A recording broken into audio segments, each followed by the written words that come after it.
Hello, and welcome to our ongoing teaching series. Today we are going to take up 2 episodes in the life of Jesus where Jesus ministered to an individual who was afflicted, and his first attempt at setting the person free did not result in complete freedom. Now, the reason I'm putting these together is that we're used to thinking Jesus always had everything happen right away, first time, complete healing, and this is the common understanding of Jesus's ministry.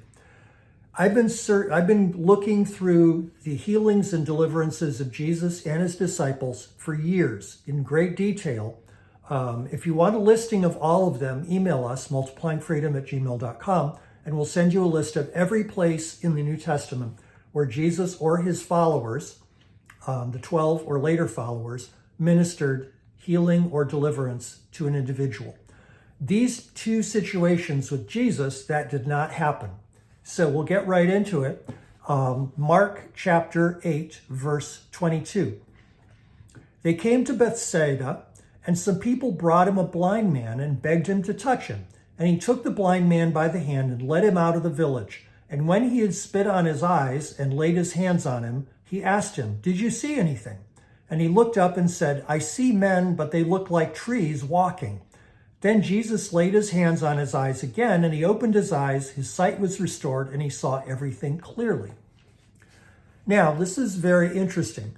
The man was blind.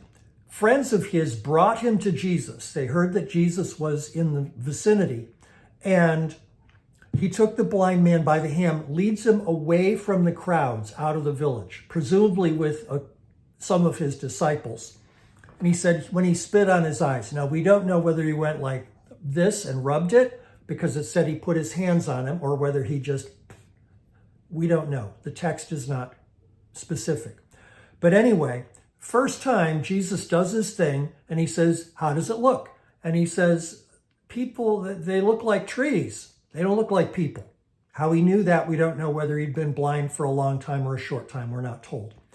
So the second time Jesus lays his hands on him, he sees everything fine, 100% restoration of sight.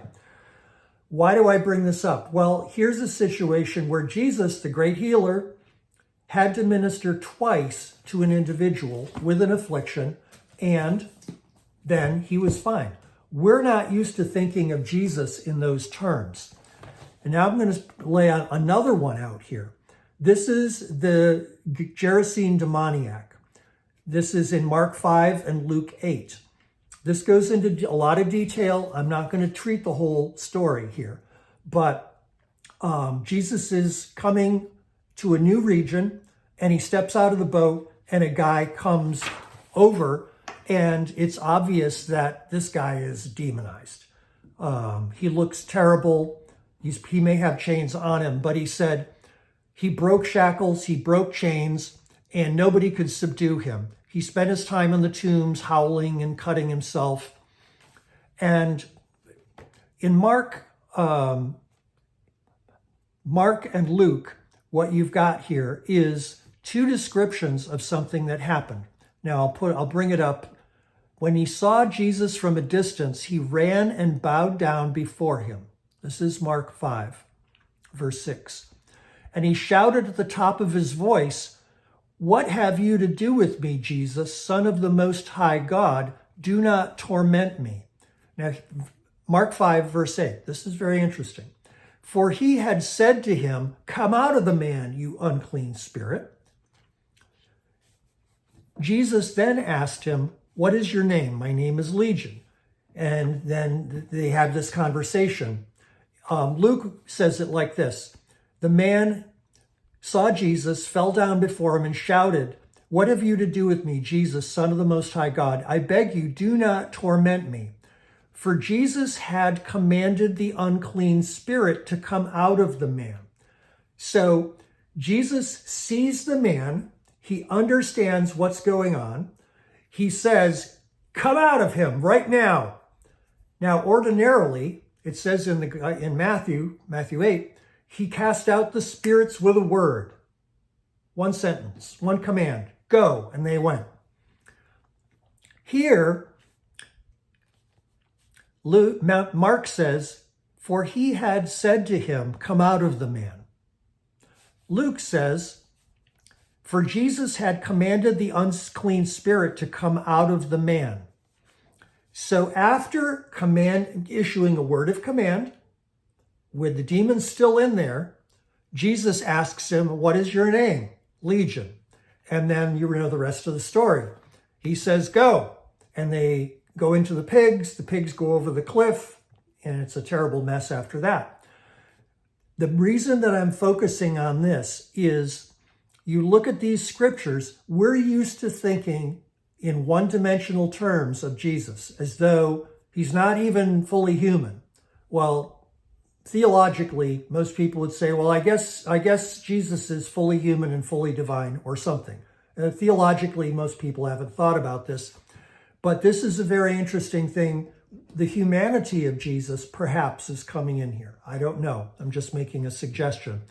But anyway, in Mark and Luke's version, they both say that Jesus had issued a command and the demons had not left.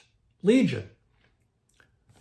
Then, after he asks about your name, Legion, and they begged him to not send them into the abyss, please send us into the pigs. And Jesus says, okay, you can go. And they went, all of them. And the man recovered. He was in his right mind. He looked fine. Everybody was amazed.